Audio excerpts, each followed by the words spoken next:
We use calendars and clocks for organizing the future, but also for remembering, understanding, and reasoning about the past.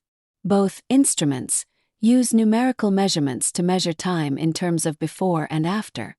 Clocks help us to measure intervals of time, and help us to determine the beginning, duration, and end of the workday, building upon instincts and vicissitudes of instincts. A major emphasis of this form of organization is on beginning at the same time of the day, ending at the same time of the day, and working the same number of hours every day. This is in accordance with Aristotelian principles of change, which specify that something must remain the same throughout the change. The calendar also measures beginnings, durations, and ends, but here the emphasis is upon differentiating days and larger units of time from each other, e.g. the First World War from the Second World War. The clock and the calendar, then, form the time framework that helps to organize what Wittgenstein referred to as the hurly-burly of community activities, but it is the calendar that is of central importance for the concern of the community with history and the remembering of important events. Ricoeur acknowledges the differences between the telos of the clock and the calendar. Despite all the differences that can be found between the clock and the calendar, however, reading the calendar is also an interpretation of signs comparable to reading a sundial or a clock. Page 183. This reference to reading and interpretation for an activity of the understanding may be problematic, especially considering that there is no difficulty for anyone to answer the questions, what is the time? Or what is the date? We do, of course, have to look at the clock or the calendar, but the recognition of the time or the date is an immediate effect very similar to immediately understanding the meaning of a word. We immediately understand what we see, and do not have to see what we see as something, using the power of imagination. For Ricoeur, however, the date of an event involves identifying an actual present with a particular unit of time, e.g., a day. Memories, on this view, become dated events on a time continuum. The notion of a trace is again invoked, and this trace is interpreted, using the power of the imagination. The power of memory is thus marginalized, and this is unfortunate given its central importance in our understanding of the world. Wittgenstein points to a major difference between memory and imagination by claiming that the former can be correct or faulty, whereas in the case of the imagination there is no question of its correctness or faultiness, or indeed, any question of a cognitive relation to the external world. Wittgenstein, in the context of this discussion, speaks about the difference between remembering the time of departure of a train and the conjuring up of an image of a train timetable. If the mental image of the timetable could not itself be tested for correctness, how could it confirm the correctness of the first memory? Page 265. For Wittgenstein, the lack of relation of the image to the external world indicates a fundamental incompleteness, if one wishes to regard the image as having cognitive content, and this may be why a process of interpretation is suggested. Memory can be faulty, but this does not testify to a fundamental incompleteness or a need to interpret its signs. The historian uses the language game of reporting in his various activities, which of course presupposes the correct operation of remembering, an operation he trusts. 509. I really want to say that a language game is only possible if one trusts something. Uncertainty. Wittgenstein, Oxford, Blackwell, 1969.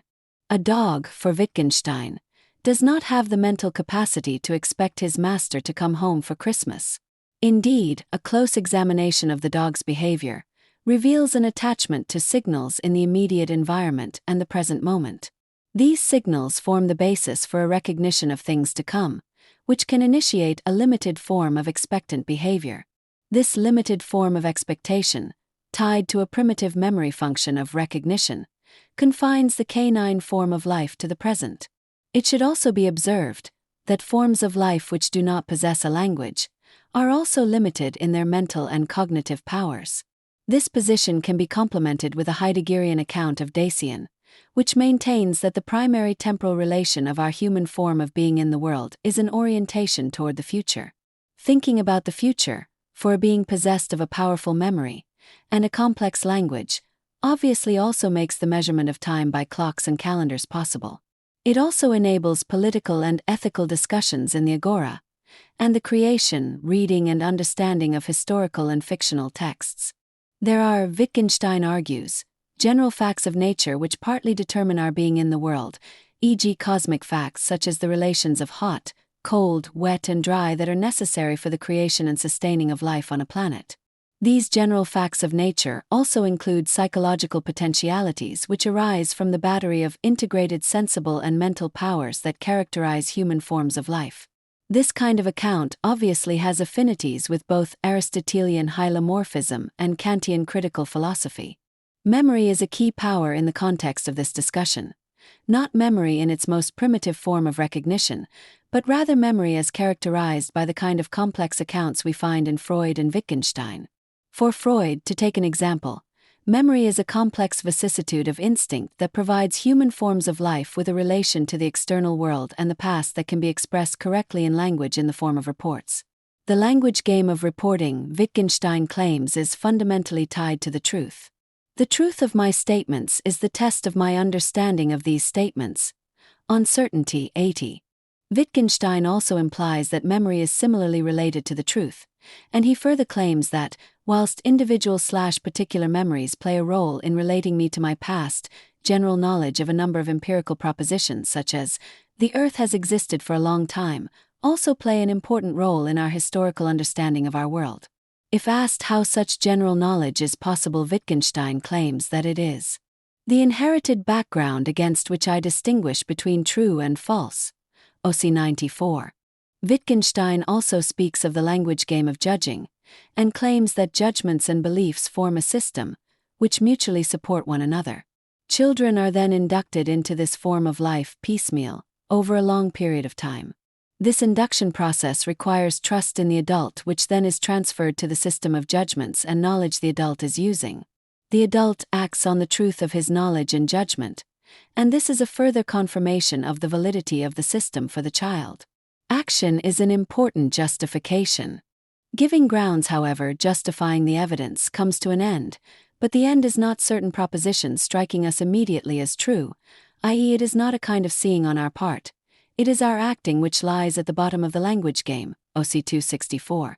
The historian, too, believes in a number of empirical propositions and makes historical judgments which are correct, on the basis of the presence of witnesses and documentation. The historian is primarily focused upon action rather than perception in his assembling of documents that relate to important significant events for the community he is a part of. The occurrence of events are corroborated in the acts of testimony or documentation that are part of the procedure which results in the creation of historical texts. Even the production of these texts is an instance of the historian acting on the basis of his system of knowledge and judgments. If the text created is then used in schools, the schoolboy believes his teacher and his schoolbooks. A263.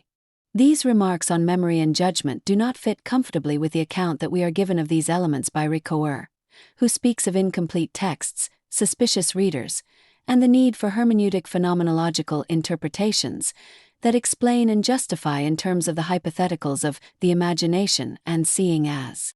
The integrity of tradition and custom is definitely preserved in Aristotelian hylomorphic and Kantian critical accounts of history and fiction, memory and judgment, but they simply cannot survive intact in the climate of incompleteness and suspicion outlined above. In Aristotle, Kant, and Wittgenstein there are propositions that appear to be empirical, but in fact function normatively, as principles or rules embedded in a language system, which in turn is embedded both in the hurly-burly of community activity over millennia, and forms of life determined by very general facts of nature. The whole depends upon an integrated system of sensible, linguistic, and intellectual powers. Wittgenstein's specific contribution to this discussion is connected to his methodology of grammatical investigations in which logic and rationality cannot be described, but rather shows itself in the practice of language. Language games, according to Wittgenstein, are not rational in themselves, but they're like our life. OC 559. If someone, for example, denied that the Earth has existed for a very long time, then and only then would we, Wittgenstein claimed, resort to persuasion and rhetoric to convince them of the truth. It is difficult to know exactly what Ricoeur means when he refers to the role of historical imagination in the explanation/justification of historical judgments. Ricoeur's argument seems to run in the opposite direction to the account given by Wittgenstein.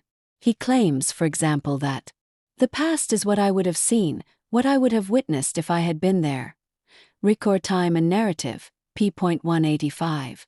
The argument is cast in terms of the priority of the present, and the activity of observation, seeing. We also, it is implied, use imagination in fictional contexts when we, for example, see events as tragic, comic, etc. This emphasis upon the priority of the presence of something that can be observed or seen is also used to characterize fiction in terms of the illusion or hallucination of presence. Page 186. Fictional narration, Ricoeur argues, reports something as if it were in the past. The Aristotelian criterion of fiction being an imitation of reality, and history being a true report about the past, is lost in this discussion. Imitation, of course, does permit an exercise of the power of imagination on the part of the author and reader. This power is then, in the normal case, integrated with the understanding, and judgments are produced that exemplify universal and necessary aspects of our response to the form of finality of the objects, expressed by aesthetic ideas, we are appreciating. In fictional narratives, the aesthetic issues and principles used are more directly related to practical rather than theoretical reason. These ideas in a different form are also the concern of the historian A. Freedom and Justice, but the concern is not expressed in reports about important events, e.g. a war, but rather in judgments about those reports, the terrible consequences of a war. The suggestion by Ricoeur that history and fiction can be interwoven is, then, a fruitful suggestion, but only if we focus on those aesthetic ideas and principles that relate to ideas of practical reason, and only if we focus upon the powers of memory, understanding and reason, and refuse to prioritize the sensible powers of perception and imagination. There is also common ground in what both Ricoeur and Wittgenstein call a vision of the world, which involves a vision of a future world. A vision that perhaps builds upon a mutual belief that man is not as rational as he ought to be, and perhaps also more violent than he ought to be. This reference to a better future may also involve moments of catharsis for both the historian and the fictional author.